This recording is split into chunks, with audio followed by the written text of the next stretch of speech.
Cool. Well, thanks everybody for making the time for this. There's a few, so we'll maybe just go over like what we want to chat about today. I was hoping to make some more progress on parallel, but didn't get a chance to. But I think Dom did some playing around there, so it'd be great to hear how that's gone and just like what your take is on moving forward with parallelizing stuff in SimPEG. Yeah. I think there's a couple things with respect to discretize and like moving forward that I would like to go over. So one of those things being dropping support for Python 2.7. Oh. And if there's reason to be sad about that. I'm fine. Just attach it. And sort of what our game plan is for that. And on a related note, there is a graduate student at Colorado School of Mines who's been working on visualization stuff. And so I just would like to like bring that to people's attention. Showed a quick little demo in one of the pull requests, so I'll pull that up. And that's also tied to the Python 2.7 conversation, because right now VTK only supports Python 2.7. They are moving and they're supposed to be on 3.6 by the summer, but they're not there yet. So yeah, that's related. Is there other items, things people want to talk about, bring up, things you'd like to show off? If not, that's probably plenty of things for the day. So. Cool. Sounds good. Dom, do you want to take the steering wheel for a bit? I don't have too much to show, to be honest, but yeah, sure, for a sec. Let me just share this. Yep, no problem.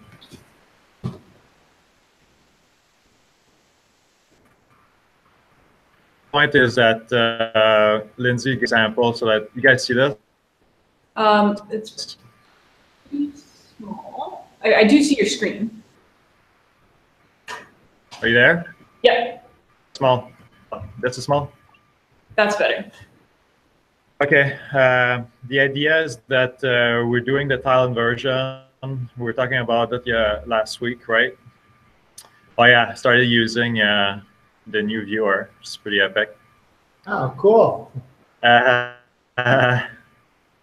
So just to create the tiles, currently, before I was using multiprocessing, but then Lindsay showed me how to use Dask instead, and that seems to work well. So the next step will be to do a second level. So here I'm creating problems in a loop, right? Yeah. But in each problems, I will be also computing sensitivities in the problem. And so the next one will be to add Dask here instead of multiprocessing. You just loop with Dask, right, in here. John, but can you step back just one step and show everybody, because I don't think everybody's familiar with the Dask decorators. Sounds good. Yeah. Okay, so all you need to do, thanks, Lindsay. No problem. Is a little function that you want to loop over multiple times. So you put a decorator on it like this. It's a little bit like the pool soggy. So you're just creating basically a list, or that's a dictionary of this function that has the decorator. So this is the same one here. All right, I'm just calling this guy multiple times, creating a dictionary with it, and then launching Dask with by calling compute. So it just creates all these guys, and then launch the job. Let me just launch the console again. This is a dashboard console, right, to processors. So I'm just going to run this guy. Oops, that's the viewer.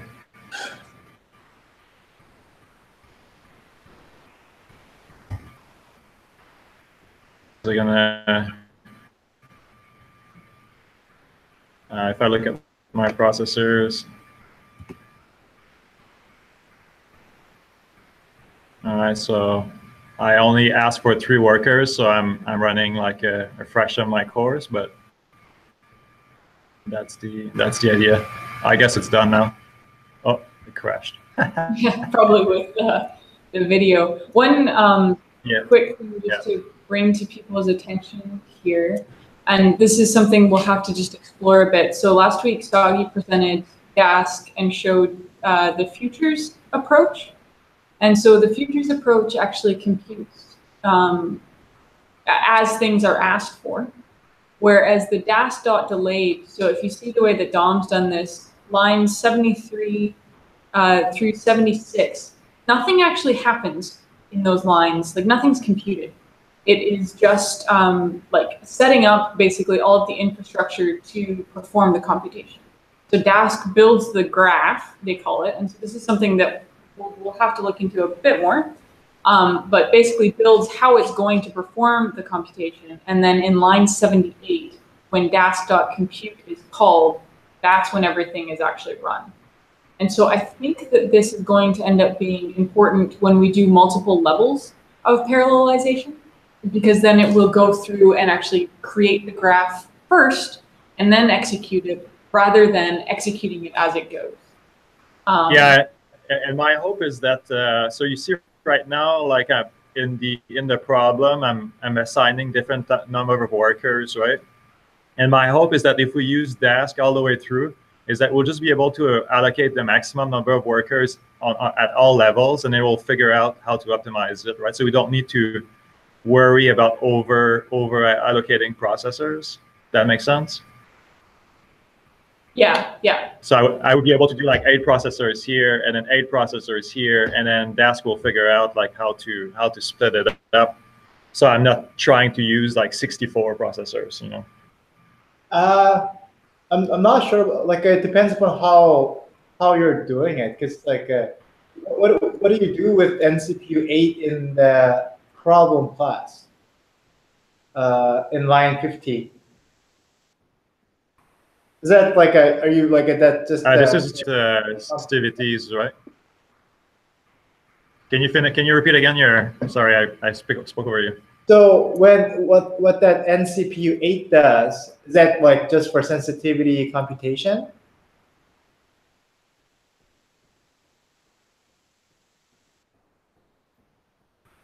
In line 50? Yes, the Benson. Hello? Are you still there, Dom? You're sort of like chopping in and out. Right, and this to create like the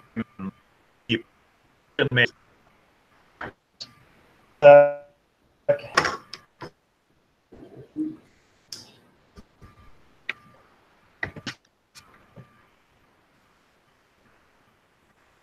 I'll just jump in and talk over Dom for a sec. I think, so to Soggy's question, I think what's probably happening right now is that if he asks for 8 CPUs at each level, and Dom, just jump in if I'm incorrect here, but if you're asking for 8 CPUs at each level right now, because he's using Dask at one level and multiprocessing at another, he would be trying to ask for 64 CPUs. So I don't think it would work.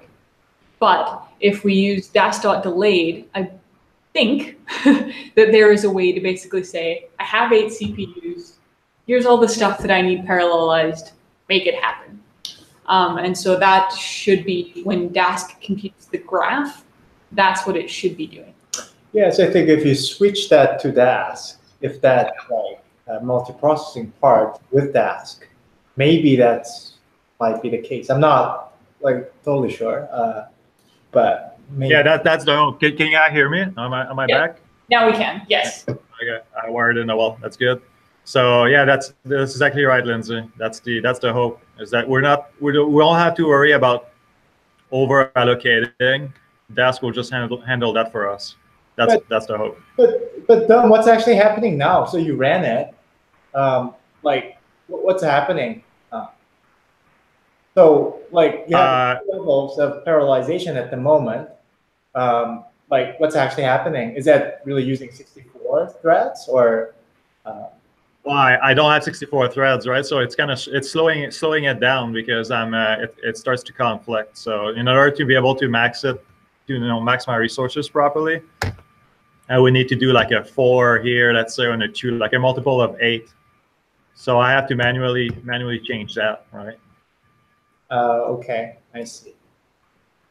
Correct. Yeah. Otherwise, there's crosstalk Yeah, got it. between. So that's it, and then so it will be the decorator here, and it will be like we talked last week, is to put one on the combo on the. When we're doing all right, we're doing this part here in parallel as well. But yeah, I didn't have much time to work on this, so it's coming later. Yeah, no worries. I mean, this is a good place to play and first just build an understanding of what's going on before we start implementing it everywhere. It's nice to hopefully at least get figured out that 2 levels of parallelization. And once we have that, I think we'll be in much better shape moving forward. Yeah. That's exciting. Does anybody have questions or comments or things that you want to talk about with respect to that example? I think, like, so I was actually briefly took a look how DeVito does.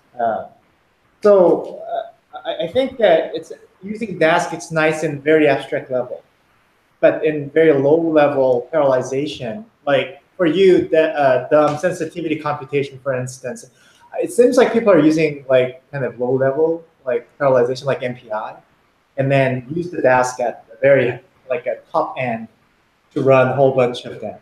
So I think, well, I'm not sure we're not there yet, but I think it's probably the way to go. I don't think so. I don't think so, because if we do this, we need to worry all the time about allocation. You know, I thought that was the whole point of Dask, was to handle that for us. Well, I think we'll see. Cons, because Dask has a lot of overhead, so it's easy, but there's a lot of overhead for each run. So I mean, like it depends, because like if your run, let's say it takes about, for instance, 10 seconds or 20 seconds in it. So I think that's where like Dask is really powerful. Like it's easy to parallelize and can use multiple cores, but I think that there's other level. Like if you really want to optimize the code, like each run takes sometimes like, I don't know, 10 milliseconds. And overhead of Dask, I think, is about that, I guess. I'm not exactly sure what was the number. But if that's the case, that's not quite true. So yeah, I think we probably like better start with like just using Dask and virtual level. But like in certain point, like if you really care about how to like really optimize code, I mean, like, yeah, we need to spend some time. And for generality, sure. Yeah, I mean, I think for the first class of problems we're looking at, like what Dom showed with computing the sensitivity, like the overhead of computing the sensitivity, I think is going to still be high enough that, you know, the overhead of Dask doesn't really make a huge difference. But there absolutely is a point where that could be the case. But if we at least first, I think like Dask is a nice place to just get a handle on how it works. And then when we hit that next barrier of like, it would be really nice if this was MPI parallelized, then like we at least sort of understand what's going on, hopefully. Sounds good. Cool. Any other questions, comments, thoughts on that? All right. So then what I would like to show is a few conversations with respect to Python 2.7 and some of the BTK stuff. So can you guys see that screen? Yes. Yeah. Perfect. Okay, so looking at a lot of this started with Dieter's pull request, actually. And so there were just some upstream dependency issues with testing on Python 2.7, and sort of looking at it at that point in time. I was going back and forth with Dieter, and he was finally just like, you know what, it's not worth spending time trying to figure this out. Nobody's supporting Python 2.7 anymore. Just drop it and we'll move on. And I was like, that's a very fair point. So started the pull request to drop support for Python 2.7. And so right now it's failing because I merged some stuff that conflicts, but that's okay, we'll get there. And so some of the reasons to think about dropping 2.7, both NumPy and SciPy are dropping support, I think, at the end of the year. Yeah. Oh, They'll do, so no new development is going to happen. They'll do support in terms of bug fixes for, I think, 1 more year. And then they're basically like, we're done with Python 2.7. And so like, if they stop supporting it, like, then there's no point. And so, yeah, so I think like this is a good point to start having that conversation. And we can do something similar, so we can push bug fixes down to previous versions if they come up. But I think that, yeah, we should basically start. There's a lot of good stuff that's been done in Python 3.6 that if you want backwards compatibility, you just can't take advantage of. And so I think we should just pull the plug soon. So the only reason to not do that exceptionally rapidly is because, so Bain Sullivan here, he is at Colorado School of Mines, as I mentioned, and he's been working on visualization. And so he's done a lot of nice work with pair review. And right now, pair review, of course, requires VTK, which requires Python 2.7. And so I just want to show you, he started a pull request with creating VTK objects from discretized meshes. And so one of the things that he sent along just this morning that I was quite excited about is, so he's created a Kirby mesh. So just a very basic, he grabbed the example grid, threw some data on there, wrote it to a VTK file, and then this is what it looks like. So you can actually see sort of the Kirby mesh, like as you look through there, which is kind of cool. So there is a uniform mesh region, and that's of course what the uniform mesh will look like. like what? Can you go back, Lindsay, to what is that, like web-based? Yeah, so he's done, he does, what's it called? Open GeoViz, yeah. And so, that's cool. yeah, which is fantastic. I mean, so he's working on 3D viz, which is something that we absolutely need, and making it easy to interface to pair review, and so that'll do all the slicing and all of that kind of stuff, which is really exciting. And so I want to make sure that we continue to support him, because like this is extremely valuable to us. And so, is there a need for Python 2.7 for that? Or? Yes. Okay. Well, so I think he's done a lot. I need to take a better look, and I would encourage everybody else to as well, at what is in the GeoViz. What is he called? We should get the name. Open GeoViz, I think. And so, or PVGeo, sorry. So I believe that he's actually got some really interesting stuff hooked up to the, to Python code and to the notebook, so you can potentially drive what you're viewing in pair review from the notebook. And so to have that communication layer, we need Python 2.7 right now, because to actually have VTK running, you need Python 2.7. Yeah, it looks like pair review is still migrating, right? Yeah, they're still on 2.7. Yeah. Okay. Yeah, so to have that interactive communication, we need it. But if you were just to like write out to VTK and then load it up into pair review, That's like fine. you can manage that through environments. I see. So VTK is a bottleneck here. VTK is the bottleneck. Yeah. Yeah, but they are working on it. And so Yeah, so we'll get Bane's pull request in before we do the Python 3 merge. I don't think there's like a huge rush on getting the Python 3 going, but it needs to be done soon. So yeah, just putting that on people's radars and making sure that it's not going to cause any major headaches.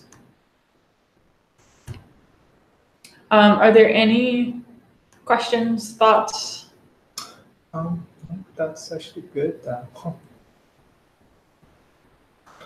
So how that's gonna, like, can you go back with from his code?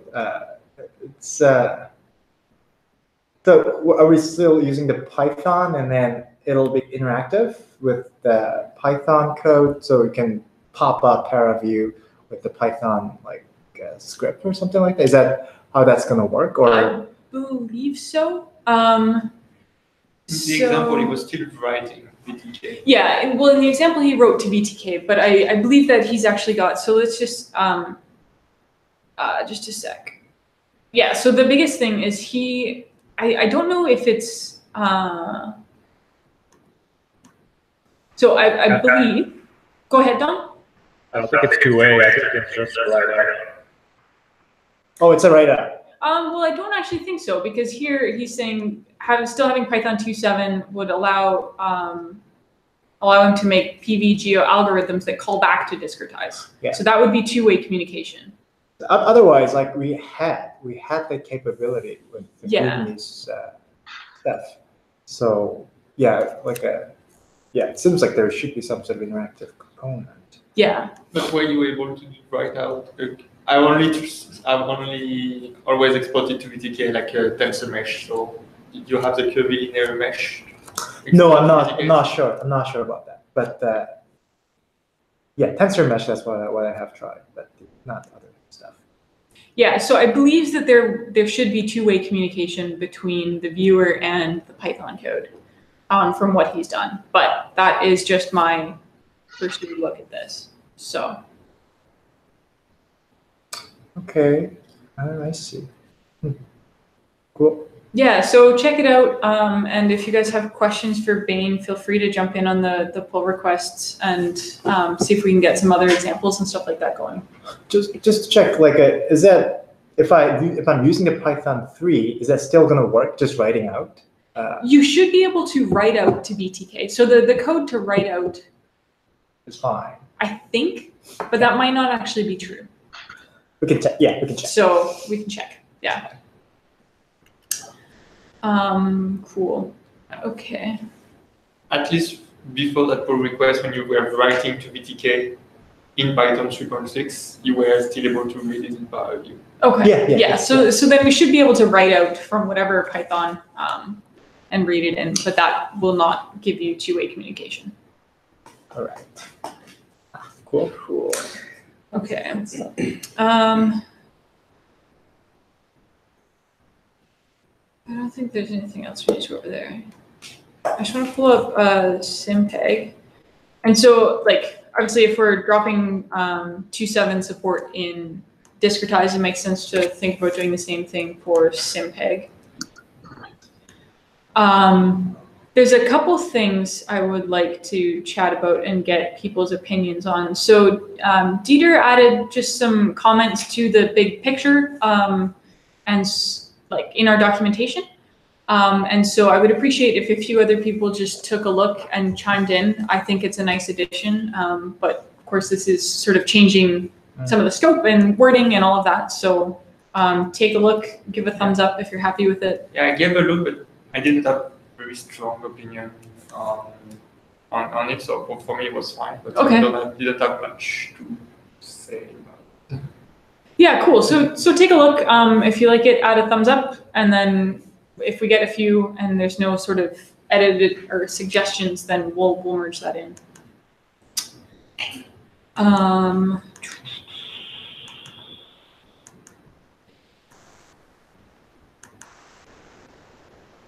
Are there pull requests people want to go over or put on the radar? I know Devin's done some work on the examples, and I haven't gotten to look at that yet. Any other things that people would like to prioritize? An easy one is this minus fix and improvement for the misfit code and plot 2D data. Like there was like it's fairly small. It was just like there was a bug at some point, like we were not able to call something, and I just added option to the plot misfit curve of the save directive. So you have more option, because before I think you were plotting phi d phi m, and now you can just say, okay, plot phi d phi m phi s and the gradient. So Cool. And I also, like, some things were not very Pythonic in the way it was written, so I just recalled some of that in a more Pythonic way. But That's fair. The only thing I would suggest here is for the DPI, if we can leave the default as none and do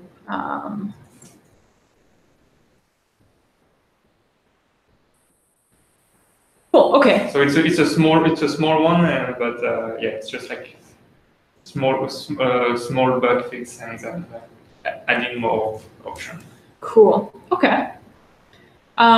Actually, and do you have an example that makes use of that, or would you be able to add? I can add one for the. I guess one of the bigger options was like this plot 2D. Like you had an option for the contour plot, but you had also the labels, and you didn't have the option for that. So I can probably add an option for that new thing. That would be great. Cool.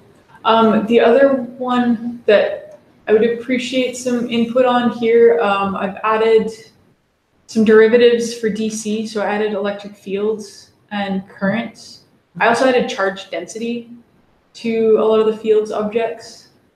Oh yeah, and then for the directives, I'll show you this because this is, I think, something nice and something to think about when you're writing out or you're creating a directive that's going to write stuff out. Try and do something like this so that you can set the directory, because it's really annoying just like dumping everything that you're saving into your current working directory. So then here you can save it to somewhere else. And then similarly, like setting the name is just helpful to be able to do. So that lets you now save the inversion model and outputs in different places if you want. So if you want to do run 1, run 2, that all of that is now possible. Cool. Yeah, so if somebody's willing to take a look at that, that'd be awesome. I push an example on this, Lindsay. Awesome, thanks, Tom.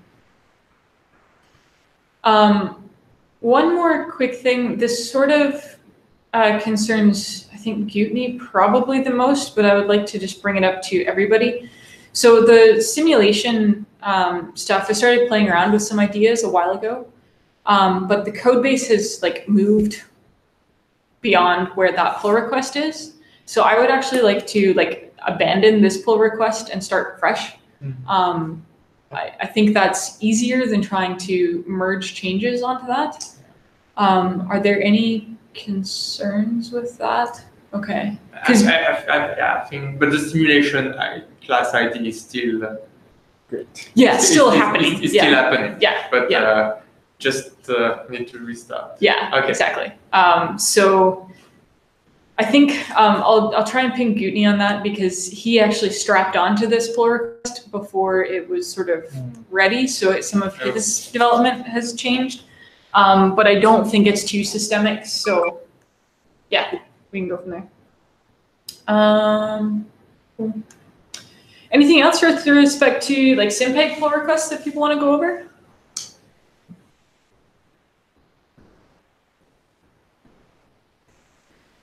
Okay. Cool. Oh, I just now see. Oh, I just saw your comment there, Doug. That's true. Large problem. Oh yeah. So by the by, I didn't really want to interrupt, but I was just wondering if there were, other communities, and surely they've grappled with, multi-level parallelization. Just find out what they did, or maybe have a template, or just help us from rediscovering some wheels. Yeah, that's a good call. I think the Pangeo group has thought a lot about parallelization. It's more so on like the data, dealing with large data sets rather than doing large computations. But it still is probably, there's probably some ideas. I took a look. I thought that's some sort of a program, but it seems like a environment set up, like that can be run, that can, like climate people can run their system. So yeah, like it was a little bit different than I thought, but there are a lot of like components. Well, X-ray and desk, I think that's the main thing. Yeah, but I haven't looked at AstroPi, and I wouldn't be surprised to see if they've got some stuff in there. Yeah, so if anybody's just poking around and comes across something interesting, just toss it into Slack. That'd be helpful. You don't know any of the computational people in physics or in astronomy, and people who might actually be working on these higher level problems? I know Doug Scott was one person who might be, but I think the physicists are using Python a lot, and yeah, just might be worthwhile trying to connect. Yeah, I can take a look and see, through the physics roster who's actually working on maybe large scale numerical problems or computation. That'd be great. Right. Well, in UBC, there's what was his name? Austin. Bill Austin. Bill Austin, I think. He's working on atmospheric science, and they're like huge simulations. So.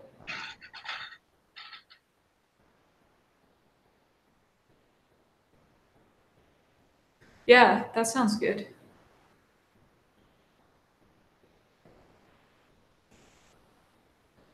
Okay, I'll send an email to Douglas and also to Harvey, because I know a few of these people, and then just see if they have some suggestions or some linkages that might help. That'd be great, Doug.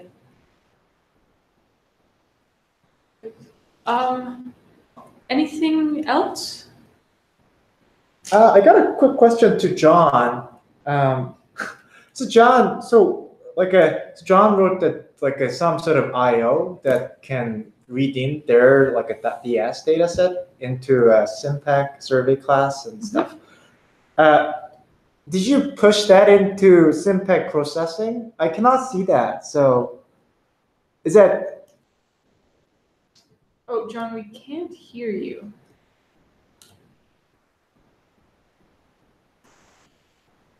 We don't have any audio coming from you. No.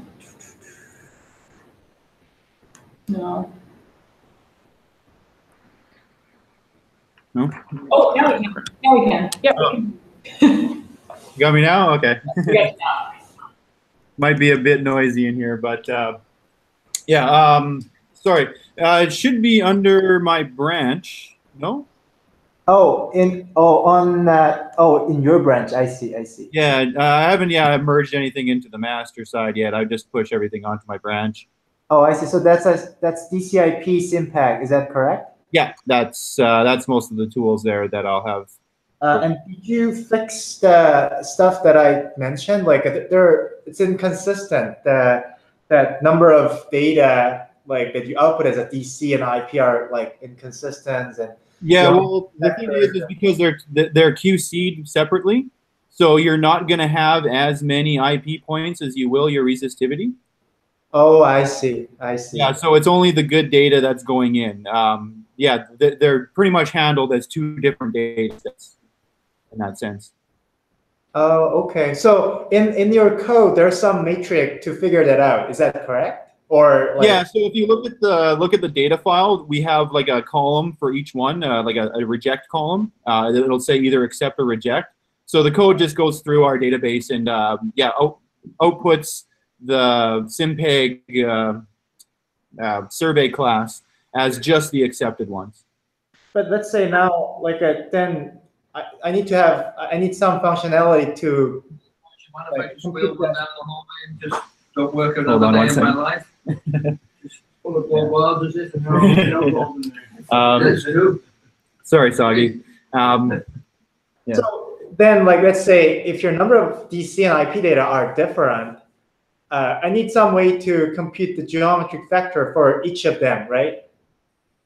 Does that make sense? Oh, okay. So I should have an output for output geometric factors with regards to IP, and then one with regards to DC. Yeah, something like that. Yeah. So I mean, some functionality, like at least like indices that I can pull out or whatever. I'm not 100% sure. So, but if that's actually different, then there should be some sort of way, because like the main thing, I need to convert, for instance, your apparent chargeability to a voltage, for instance. Oh, okay.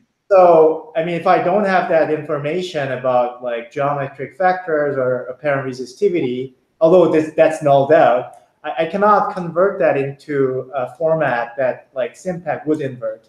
So yeah, I think we still need that. I'm not sure how you want to structure that, but that's something missing, I guess, for me. Okay, yeah. No, yeah, that's good to know. I wasn't aware that you do some conversions for the IP as well.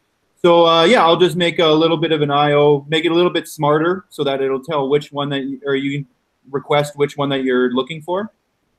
Perfect. That will be, yeah, that'll be great. Okay. Yeah. I was just about to do a push today, some of the MT stuff that I've been working on. So yeah, I'll give you a little bit of heads up on Slack when I push that.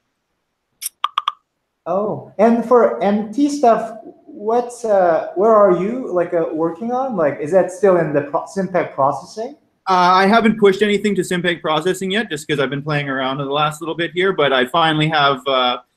I've just kind of deconstructed it into similar how we do with the DC stuff. I just have a nice kernel that you'll just make an MT windowing kernel, and then take your time series and just do a simple syntax of a multiplication. Yeah, I just wrapped that up this weekend, and I was going to push that here later today. Can you make a simple example like that we can kind of take a look and kind of play with it? Yeah, for sure. I was actually going to revise my the time series loader for that Hawaiian MT data that we got. Yeah, I'll just use that data and I'll make up a little example with that. Oh, that'll be great. Cool. We need to buy you a new pair of headset, man, for Christmas. My wife likes to sleep with them on, and she just rubbed the crap out of them, so they broke really bad. But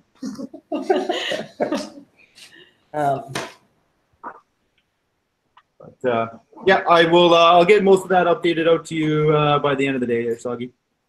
Thank you. Excellent. Yeah, so anything that you guys want to prioritize for next week, or is there anybody willing to take charge? I'm going to be getting ready for my defense, so I'm probably not going to have much bandwidth. Because that's next Friday, so November 9th. I mean, so I can show you like a bit of the preview of a presentation, or there's other stuff that people want to go over. That would be welcomed. So. Yeah. Well, okay. We can help you. Your presentation. That sounds like fun. Okay. Well, that would be helpful. I would appreciate that. So I will give a preview of the defense presentation. Eldad called it the Lindsay attack. That's what it's in his calendar as. So there you have it. All right. Anything else for today? No. On next week, I'm going to get together with a guy named Matthias Bucker. So this guy is actually doing an IP modeling. So it's not like our sort of like IP inversion and simulation. It's very like a microscopic scale. Let's say you got a like single grain and an electrolyte. Okay, how do we actually simulate? So you need to input is the concentration of ions, and you need to set up a boundary condition. So he actually did a lot of work on that. but he used the ComSol, which is the commercial software. So it's very hard to open to like the public or their community. So yeah, I had a conversation like, can we write something very simple within SimPEG? So he seems pretty interested. So anybody interested, like I can let you know when like we're having a teleconference. So yeah, I'll post it, but feel free to come if you want. It'll be interesting. Yeah, I'd be very curious to join that conversation. So please do, Sagi. Yeah. Do you want to try to coordinate that with the SimPEG meeting? Oh. Yeah, that's actually not a bad idea. So Bucker asked 11 on Tuesday. That's a potential. Yep, we could. Yeah, I mean, there's two options there. We could just move the SimPEG meeting to 11. Or if he would prefer 10, then we can do 10. Sounds good. Yeah, I'll ask him first. I'm not sure at the moment, so ask him first. That'd be great. You might like to see that there's a bit of a community that's associated with this. Yep. Okay. Sounds good. Yeah, that's a great idea. Thanks, Doug. Okay. Nice. All right. Thanks, everyone. There's still candy here if you make it in today. Well, and Devin is still there. He's just, like, I know Devin's back at the end. You know, like he's probably just going to wait. Like, okay, is everybody going to leave? Yeah. Okay, guys. Thanks, everyone. Bye.